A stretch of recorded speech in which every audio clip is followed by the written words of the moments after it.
Having now seen what the BWT is good at in terms of taking a repetitive text and arranging or permuting the letters of that text so that they form long runs, now we want to exploit the kind of run length benefit that we get from the BWT, but to use it in the matching process. So we want, when we solve actual pattern matching queries, we want to take advantage of the fact that the BWT of the repetitive text is very runny.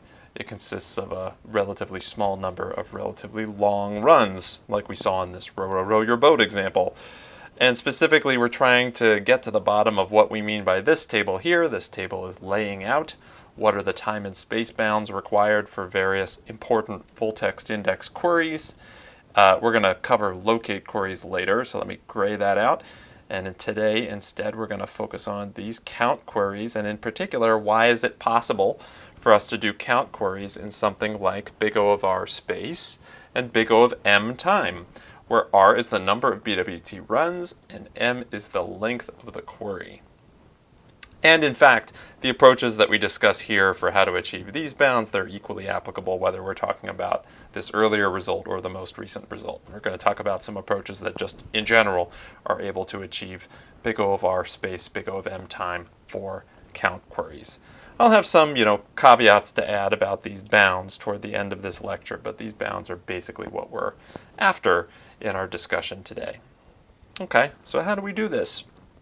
Well, first we have to recall what it is that we're doing when we're solving the count query. And so let's go back to thinking about not the run length compressed BWT, but just back to the FM index, right? Which of course uses the BWT, but it's not doing this run length compression trick that we're trying to think about today. And we already know about backward search, right? So the main procedure that we use for determining whether a pattern occurs in a text or how many times a pattern occurs in a text, we called it backward search, right? At each successive step, we are finding in the Burrows-Wheeler matrix which are the rows that have a suffix of our query as a prefix. And we're examining progressively longer suffixes of our query at each step. So at each step, we're tracking what are the range of rows in the Burrows-Wheeler matrix that have a suffix of our query as a prefix. And this requires at each step that we do sort of two updates, right, denoted by the sort of purple arrows on this slide. We have to do some sort of query for the top of our range and some sort of query for the bottom of our range in order to obtain the new range that we'll be using in the next step. Those are the key queries that we need to figure out remember how to do in the FM index and then figure out how to do in the run length compressed version of the FM index. Okay, so in a previous lecture, we filled in this table showing at each step what queries we would have to do. And in a given step, and I mostly focused on these two steps here, in a given step, when we're extending our match by one character, we have to do basically a combination of two things. We have to first of all answer a rank query with respect to the L column. Also, recall that the L column is just the same thing as the BWT, right? L is just the BWT. We have to do a rank query with respect to the L column, and then we have to do a lookup in this thing that we call the skip table. You can think of the skip table as basically telling you if you want to find the range of rows in the Burrows-Wheeler matrix that start with some letter, the skip table tells you how far you have to look into the array to get to that letter. So for example, this number 5 here is because we have to skip down 5 rows to get to the rows that start with B. All right, and so our query really combined these two pieces of information in order to get the answer to our query. So let's just go through a couple of examples where we do exactly that, right? We just do the classic version of the query that we have to do to update the top and the bottom of our range. And let's just do it again, but let's do it with respect to this more repetitive example of row, row, row your boat that we have been using. So again, that we have our L column, we have our F column. Notice I've kind of flipped everything so that now L is written sort of horizontally on the top there, and F is written sort of horizontally in the middle there. And let's just say that the query we're doing, we're going to update the top or the bottom of our matching range, and the query that we're doing is, it's going to have this form. where we have to use the skip array to skip to the section corresponding to the next character in our pattern, and then we have to also do a rank query to figure out exactly which instance of that character to jump to. Right? It's just same thing as on the previous slide. And let's do it for this query.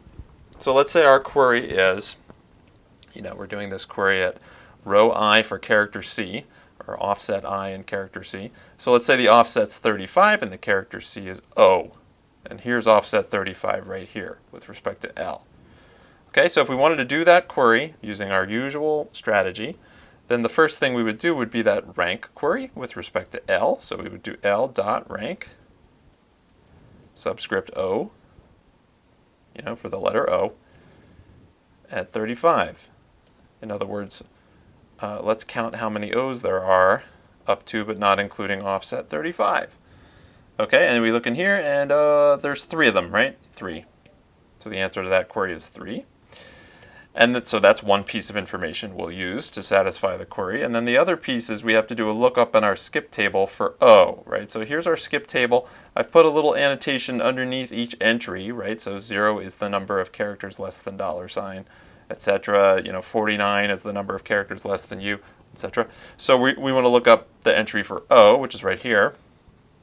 So that's going to point us to offset 19.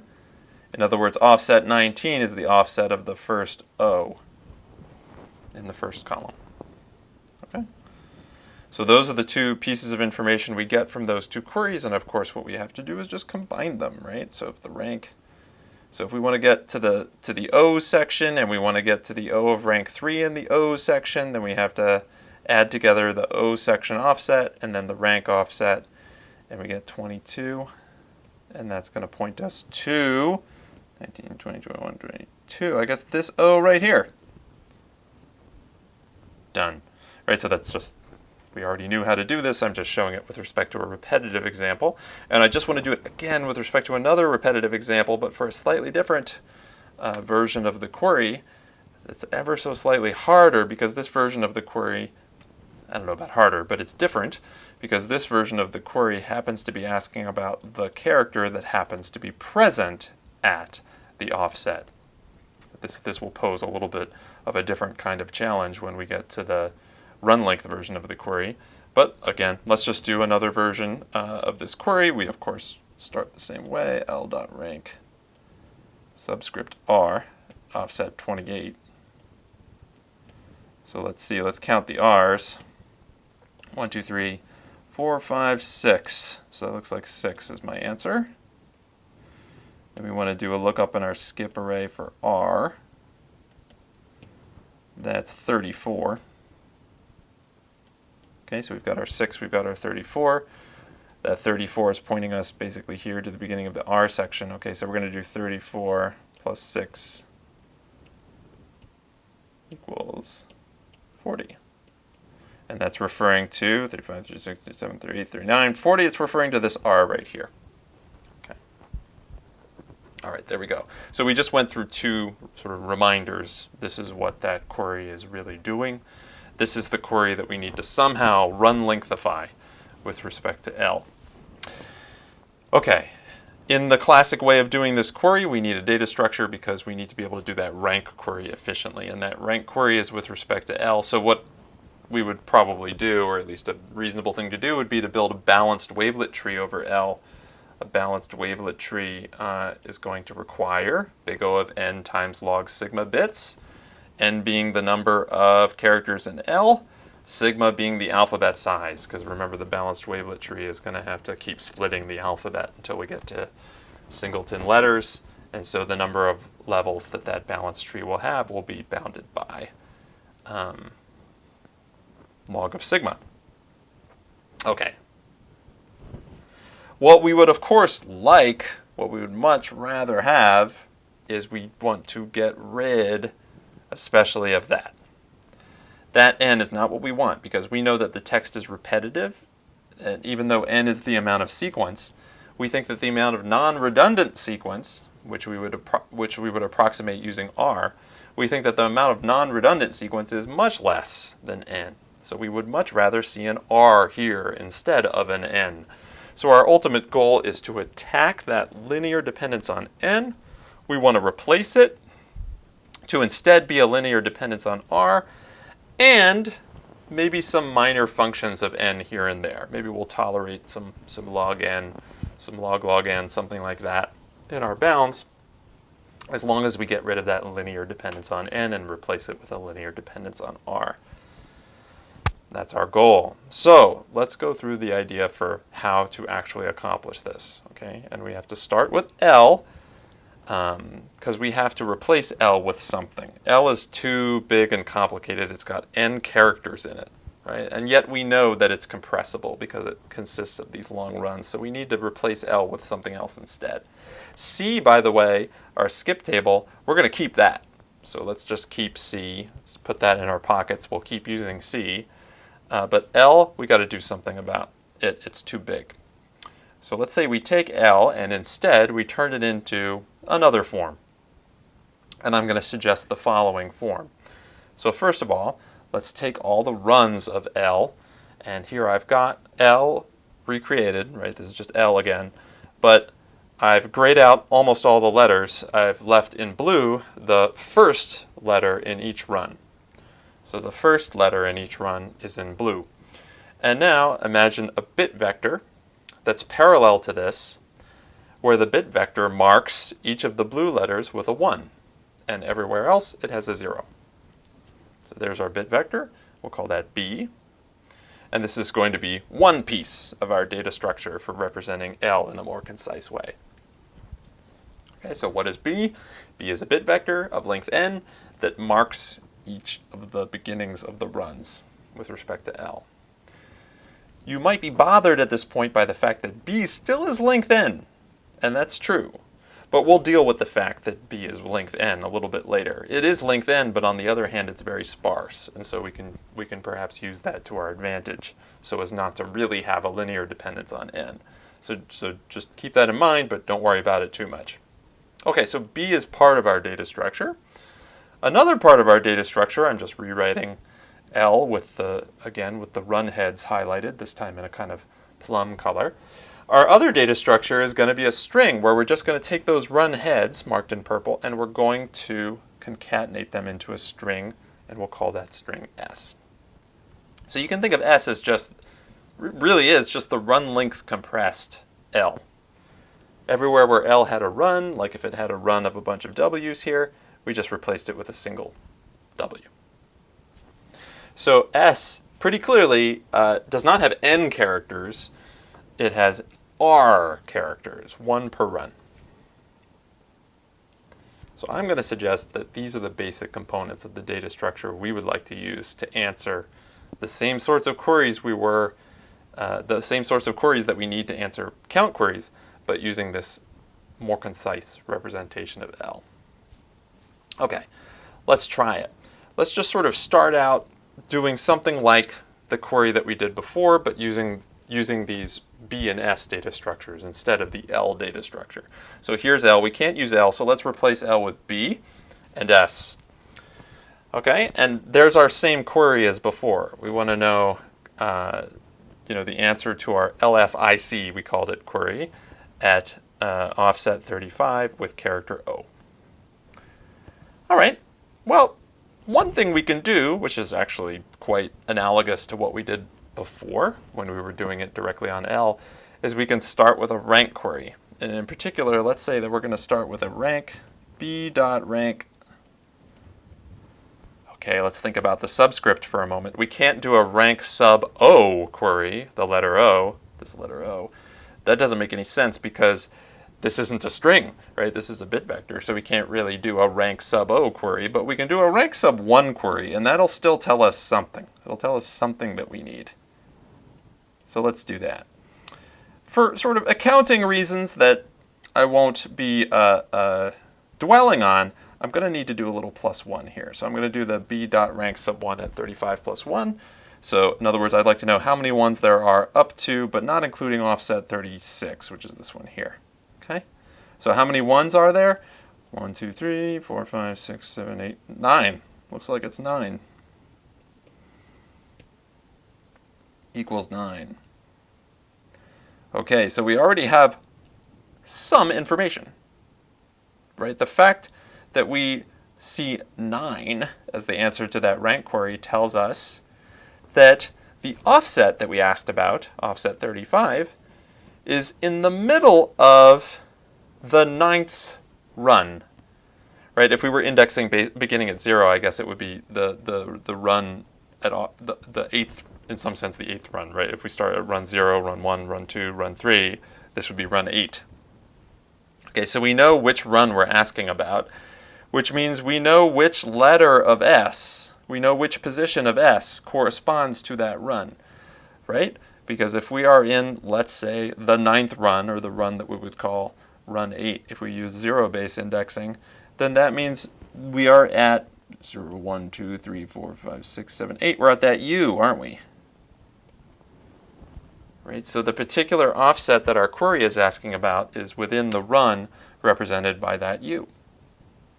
Okay, that's kind of nice, because the other thing that we need to figure out now, or the main we have to figure out two things, right? We still have to use our skip array, and then in addition, we have to figure out which O to jump to, right? Which means we have to figure out something about how many O's came before with respect to L.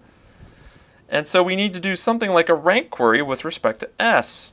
So let's say we do s.rank subscript 0, trying to find all the O's up to but not including offset 8. Let's draw 8 in. Let's write it out as 9 minus 1.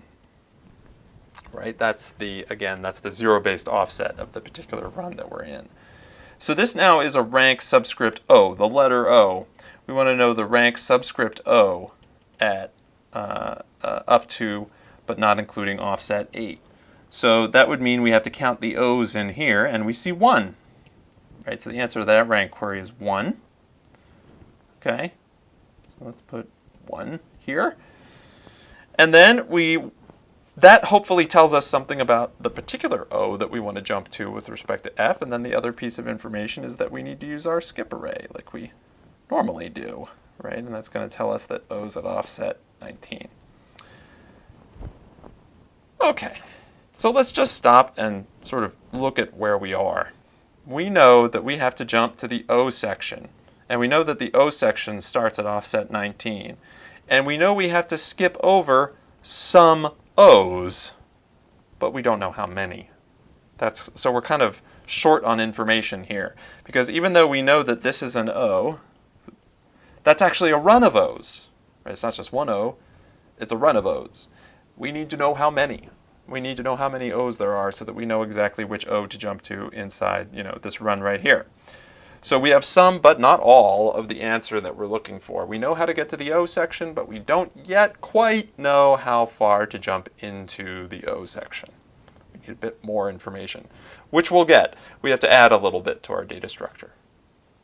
Okay, let me just pause here for a moment, because you might be thinking, that information is actually here. It's written on the slide, right? Because, for example, if I know that this O corresponds to the 4th run from the left, and then if I go look at the 4th run from the left, that's this one right here, I could then figure out that there must be 3 O's in that run. And this is true. The information is there, but it's not necessarily available in an efficient way.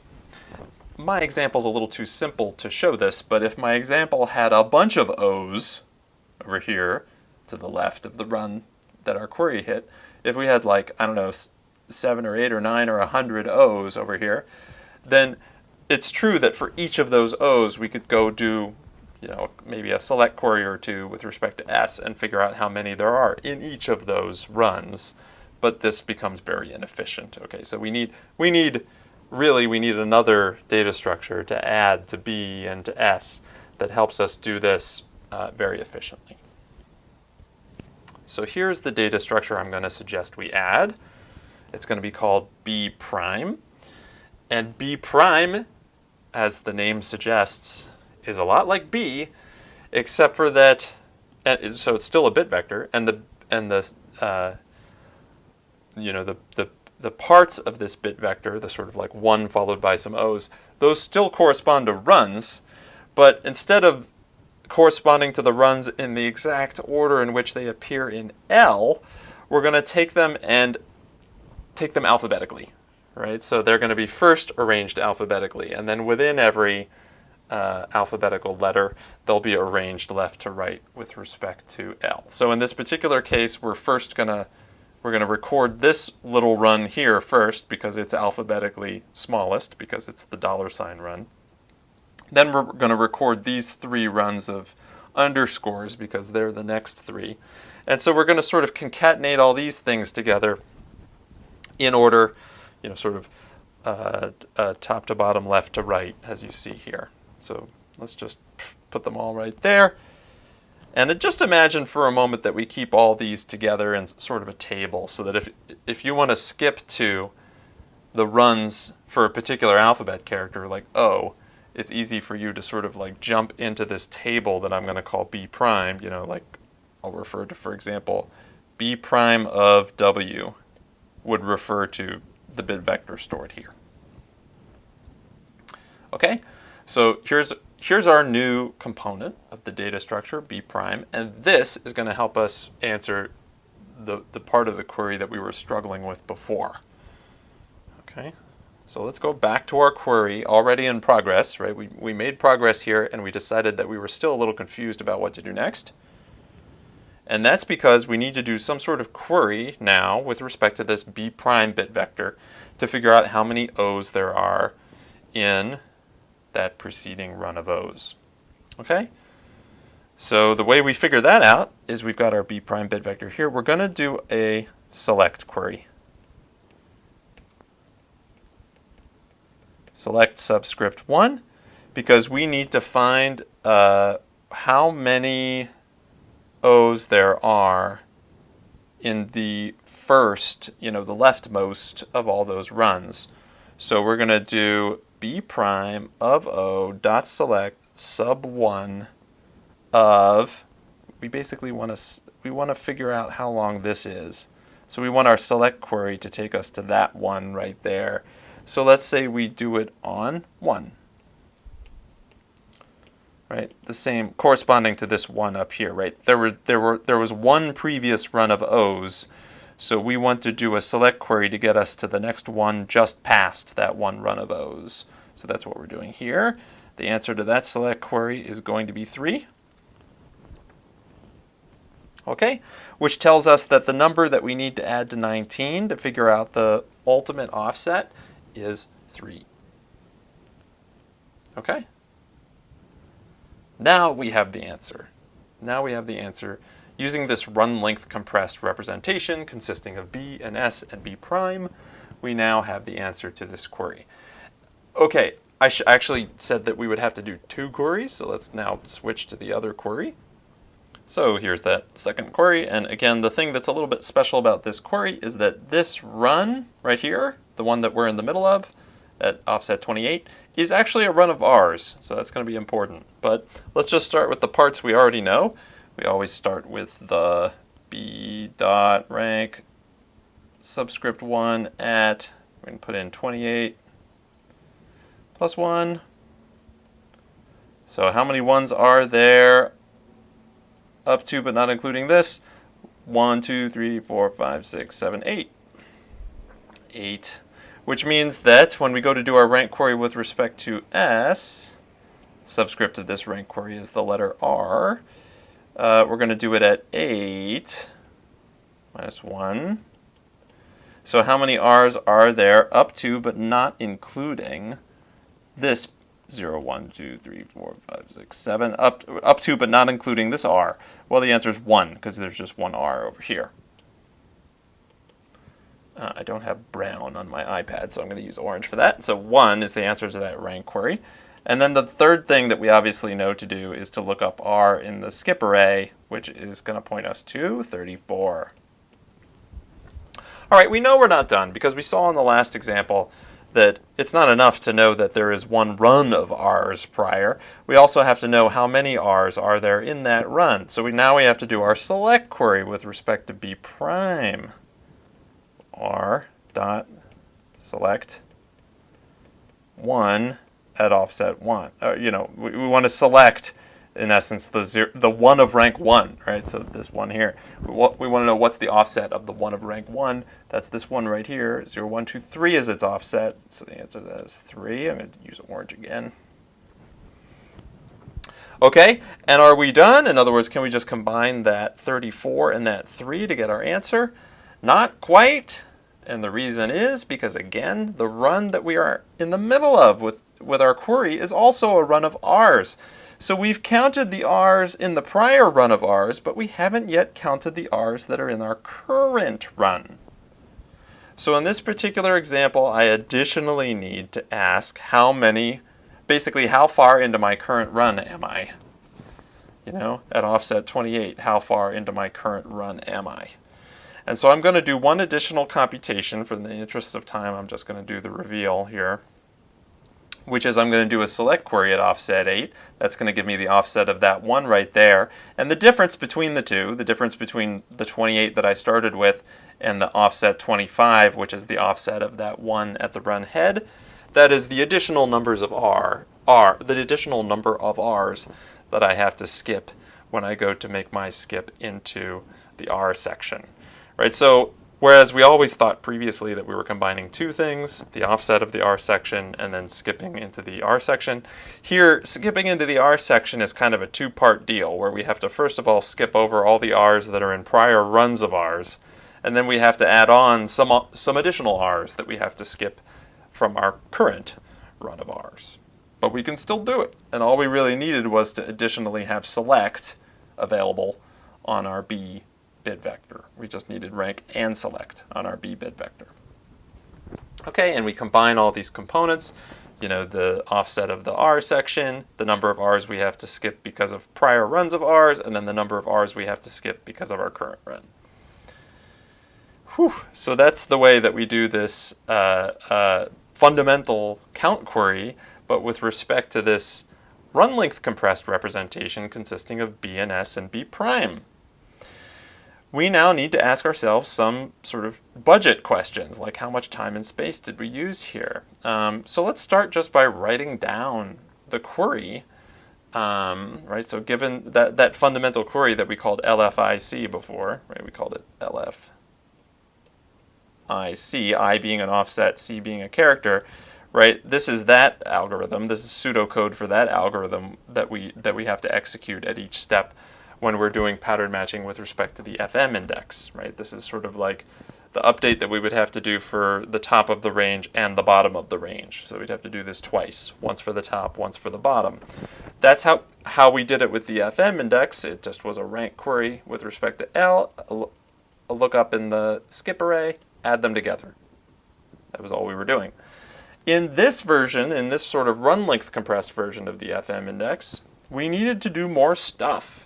Right, so we needed to do this was our initial rank query, this was the select that we used to figure out how far we were into our current run, this was the rank query with respect to S, this was the lookup in the skip array, this was the select that we needed to jump over all the previous runs of that character C, and so on. And this is what in general we need to do. This is what in general we need to do to execute a query with respect to the run length compressed FM index, okay?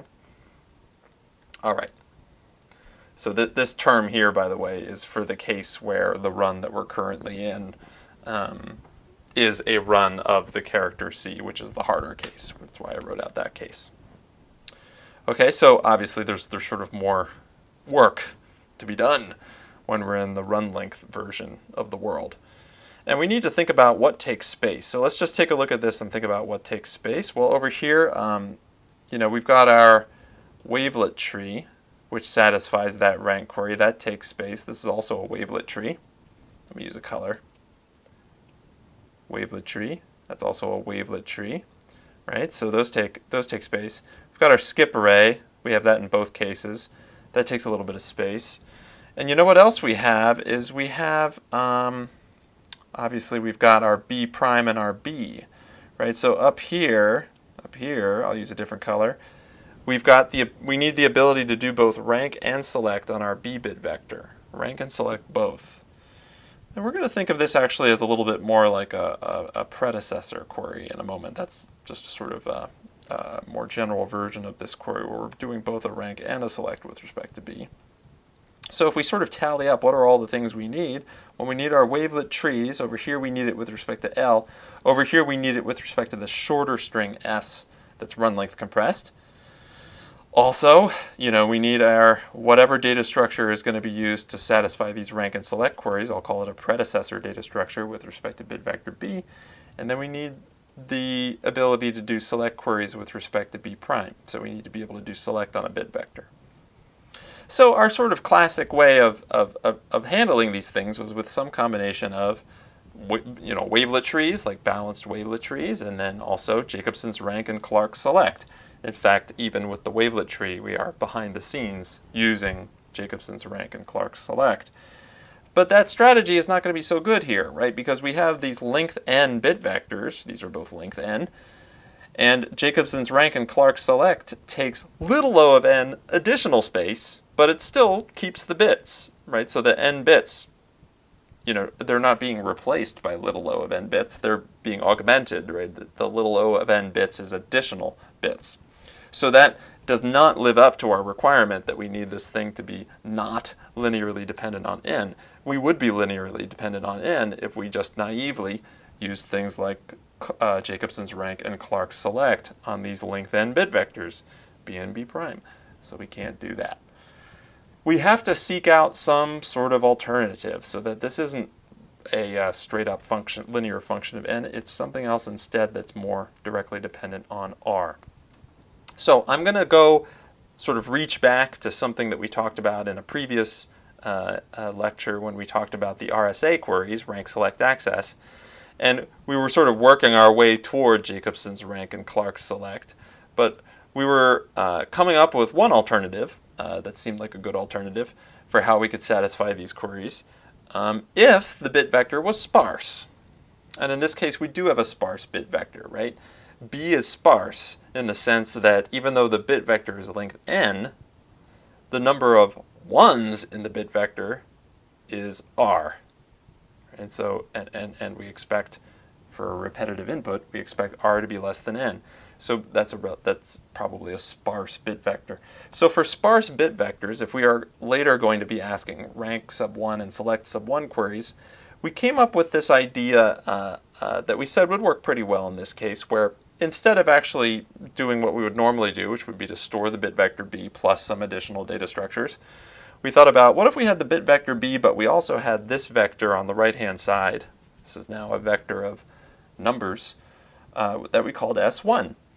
S1 was just pre-computed answers to all the select queries. So this is all possible select queries.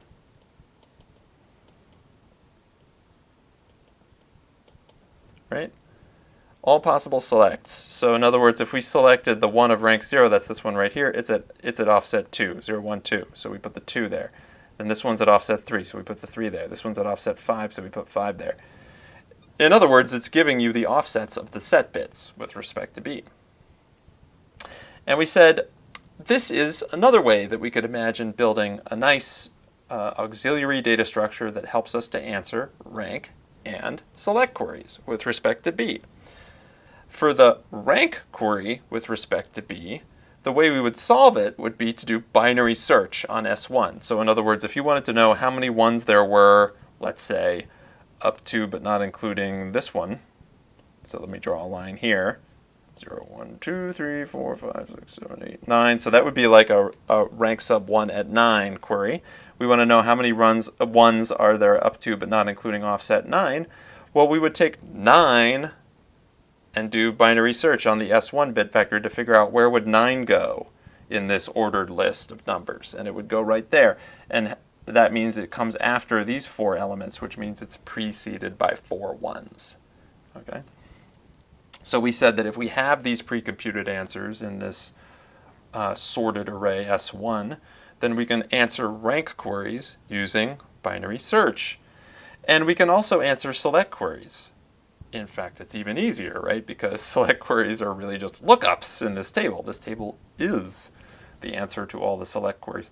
So yeah, so rank is binary search. Select is simple because it's really just a direct address lookup inside this table. And we can throw out B. This is sort of the nice part, right? Like, I can answer those rank and select queries, and I don't need B anymore. I can throw B out. And that is the moment where we start to release ourselves from this linear dependence on n, right? So if we can throw out the bit vector b but still answer our queries, we're no longer linearly dependent on n. Okay, so let's just think through what we did here. Okay, if we do it this way, we'll discuss another way to do it in a moment, but if we do it this way, this relatively simple way, then I guess the amount of space we're using is going to be something like, well, we have to store S1.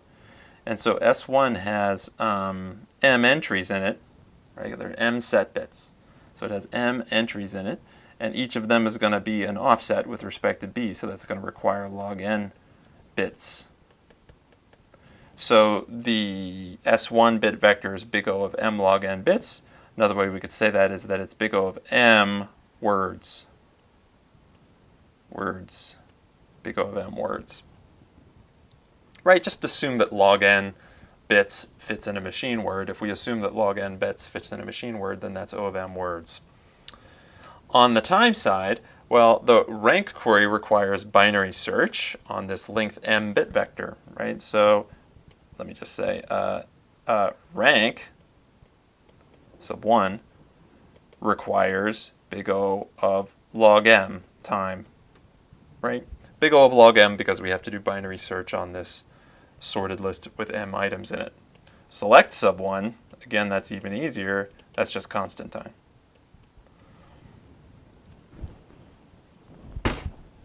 So if we decided to do things this way, we would be able to benefit from these bounds. And on this slide, I used m and n, but back in our world of run length compressed BWT, m is r and n is also n, right? The n is we were already calling it n, but the set bits in the bit vector correspond to the runs, so the number of set bits corresponds to the number of runs. So mentally, if you plug in r in these space and time bounds, you see, for example, that the space bounds never go beyond big O of r words. Okay, so if we wanted to plug in these simple structures in the places where we would need them, like for the rank and select queries with respect to b and the select queries with respect to b prime, then we would be paying something like big O of r log r time to do those binary search queries with respect to for rank. For rank, we need to be able to, for rank queries, we need the log of r time, but we'd be able to fit the pre-computed S1 array in big O of r words of space. For the rank queries on S, remember that S is a string r letters long, we could build a wavelet tree of that. So let's say we just build a balanced wavelet tree that's going to be a big O of r log sigma data structure. R, not n, but r, because again, we compressed all of the runs down into just one representative per run. So that also is not so bad. That's not breaking the bank. We can think of that also as, if you assume that log of sigma fits in a machine word, then you can again think of that as big O of r words. And then down here, this isn't so hard because again, the select queries, we're only going to do select queries. We may as well just store the answers to all possible select queries. That again requires big O of r words. This is just our friend, the skip table. Skip table's no big deal. It's just a word for every alphabet character. Okay, so we did, although we did not get to constant time, and I'll have more to say about that in a moment, although we didn't get to constant time, we got some pretty nice, pretty favorable time bounds, and we did manage to sort of cram things down into big O of r words of space, even for the b bit vector where we need to be able to do both rank and select. So this may very well be a good way to do it with some simple structures. It turns out that in theory we can do better. So this is already a long video. It is in theory possible, and I'm going to point you to the papers and theorems that tell us how this is possible. And I'll just leave it at that. The information that you need is in the references that you see here. But they're able to achieve somewhat better time bounds given the same sort of big O of r word space bounds, right? So this is a log factor, not a log factor, though it is a log of something that involves n, right? So we had log of r there before, now we have log of n over r, and here's a log of sigma instead of a log of sigma. So that's an improvement. It's the kind of improvement maybe that is not so incredibly exciting in practice, but it is the kind of thing that is wonderful to get in theory. And I want to say a few more things about the bounds that are possible, because although we were able to achieve something like what I've drawn here, and I've been pretty careful to say down here in the corner something like, minor terms omitted or something like that, plus minor terms or something like that. And so we do still need to sort of reason about those minor terms, but even with what we've been able to do, we're pretty close to this. And if I bring one table in here that's from a version of the R-index paper, you actually can see a little bit more detail about the trade-off space that paper introduced. They actually introduced two versions of their data structure. This version that's referred to in this row of the table is the one we've been discussing. So this bound here is the one that I just showed on the previous slide. It actually combined all three of those data structures to get this great big bound here. But they also discuss in that same paper a way of sort of trading in the other direction, so we get the big O of m count time that we're looking for, but at the expense of something that's a little bit, it's still big O, the linear dependence is still on r, but now we've got this multiplicative log n over r factor in there. Still not a major factor. And therefore, these are the things that I'm kind of sweeping under the rug when I say that I'm omitting minor factors. It's an interesting question, and it is partially answered in the literature now, and in a future video I hope I will be able to cover this, that big O of r and big O of m, perhaps, they're not achievable at the same time with any of the results that I've discussed today, but they may be achievable at the same time in other contexts, which, again, perhaps we'll have time to talk about in another video. So in summary, when we have a repetitive collection and we apply the BWT and we get our BWT string L, and it is runny, which is to say it consists of a relatively small number of relatively long runs, then we can represent it with just a handful of structures, B, S, B prime, that all together fit in big O of r space. In practice, we might do some sort of compromise. We might compromise in the direction of the time or in the direction of space. We can't perfectly achieve big O of r and big O of m at the same time with these structures, but the terms that we have to allow into our bounds are relatively minor, and so we don't worry about them too much. And next, of course, we have to tackle the query that we have not handled so far, which is the locate query, right? This is the query where, although these sorts of bounds that we spoke about in this video were achieved some time ago in the year 2005, it was some time later before the same sorts of bounds were achieved for the locate query, and that's what we'll cover next.